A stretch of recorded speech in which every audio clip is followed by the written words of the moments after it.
So as we continue in our series on virtual pelvic health services, we've covered the benefits of virtual services and debunked 4 different myths surrounding the limitations of virtual physical therapy. And with those things in mind, I felt it was only appropriate to dive into the actual interventions that are appropriate for virtual pelvic health physical therapy appointments. So throughout this video today, I've compiled a list of 10 different treatment techniques / interventions that can empower the pelvic health PT to provide optimal quality care in the virtual setting. And this list is not necessarily comprehensive, but if you're considering offering virtual services for your pelvic health practice, these ideas can help you to get started today. To kick us off, I want to point out that what can be provided virtually versus in person doesn't differ all that much when it comes to pelvic health PT. And I want to refer back to one of my previous videos where we discussed that virtual versus in-person outcomes are actually quite comparable. And not to mention the fact that patient satisfaction continues to be high, and sometimes even more so in the virtual setting just due to convenience. I'll make sure to link that previous video in the description below. With all that said, let's just go ahead and dive into the 10 virtual treatment ideas that you can start implementing today. And if you're a pelvic health provider, some of this is probably not going to come as a surprise to you because you're already providing all of these treatment techniques within your clinic, but I'm hoping to provide like a different spin or a different perspective on what it looks like to provide virtual services and implementing these interventions as you go. So first and foremost, education and counseling. As a pelvic health provider, one of the interventions that we'll provide at almost every session, if not all of them, includes patient education. Educating our patients on pelvic anatomy, common conditions the individuals faced helps to empower them with knowledge. In that same token, we're well equipped to educate our patients on different lifestyle changes that they can take action on, including a bowel and bladder diary, common bladder irritants, proper hydration, and so much more. And so I want to point out, like, this is something that not only can we do in person, but also virtually.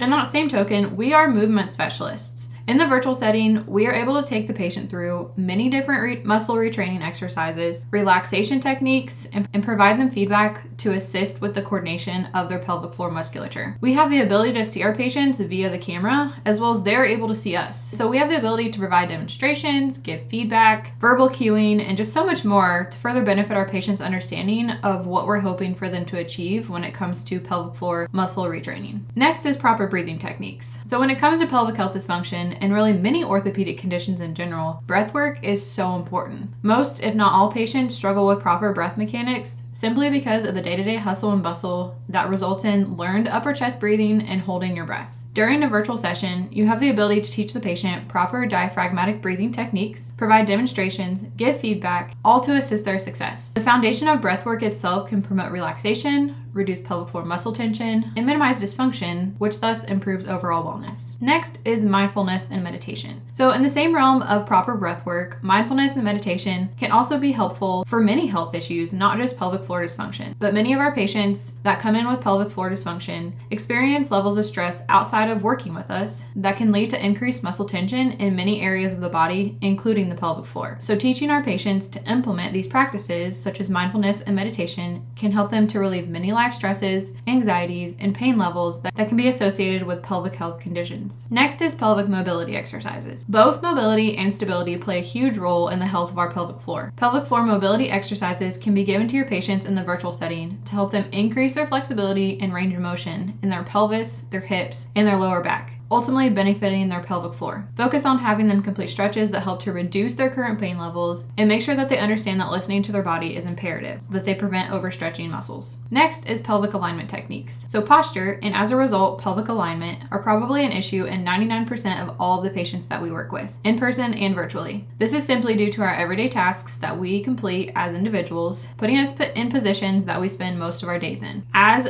a pelvic health physical therapist in the virtual setting, you can demonstrate and educate the patient on optimal posture and pelvic alignment that they can implement throughout their daily activities. And this can help to reduce pelvic floor muscle tension and get those patients out of abnormal movement patterns. This can look like something as simple as helping the patient to remind themselves to do posture checks throughout the day. This next one may be one of my favorites, and it's because, first and foremost, I thought this was crazy.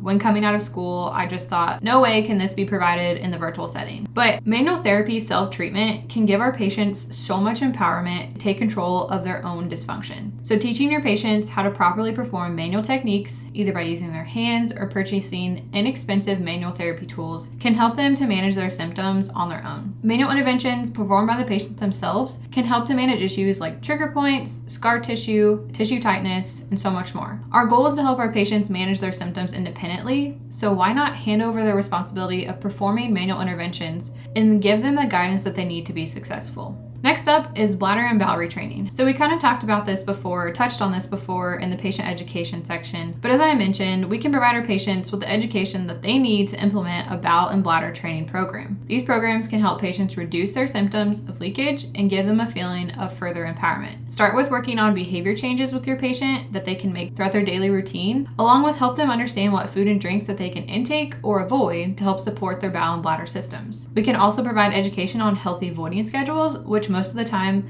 people do not have a good understanding of. And so we can provide them with this education to help them work towards achieving these healthy voiding schedules. Next up is sexual health counseling. And the pelvic floor is a huge part of our sexual health. This topic may be a bit sensitive for some, but it's such an important conversation to have with your patients dealing with pelvic floor dysfunction. Although this may be difficult for your patients to talk about, it is often a common issue that many of them are facing. So make sure that you're able to provide an open environment for sexual health counseling to your patient, addressing their concerns related to these dysfunctions. Guide them on appropriate communication with their partner, intimacy exercises, and relaxation techniques if this is one of their areas of concern. And lastly, as we do with patients in the clinic, we can also provide individualized home exercise programs for our pelvic health patients in the virtual setting. Going through each exercise with your patient to ensure that they have a good understanding and are performing the proper exercise technique is very important, both virtually and in person. Provide your patients with a digital copy of their exercises that includes instructions, sets and repetitions, how to safely progress their exercises when appropriate, and even modifications if whatever the exercise is too challenging for them at that time. So in conclusion, integrating virtual services into your pelvic health practice once again provides so many benefits to both you, the provider, and the patient. The key is to remember that we bring so much to the table as providers and can effectively offer various treatment interventions to our patients, even in the virtual setting. As I mentioned before, this list of 10 interventions is not all inclusive, and there can be so much more to treating pelvic health physical therapy patients in both the virtual and clinic settings. I feel like it's been really important for me to share these thoughts and these insights onto virtual physical therapy services because that's the way that our healthcare system is shifting, and we want to make sure that we're able to keep up as pelvic health providers with the latest trends and latest transitions of the healthcare world. So if you found this video helpful,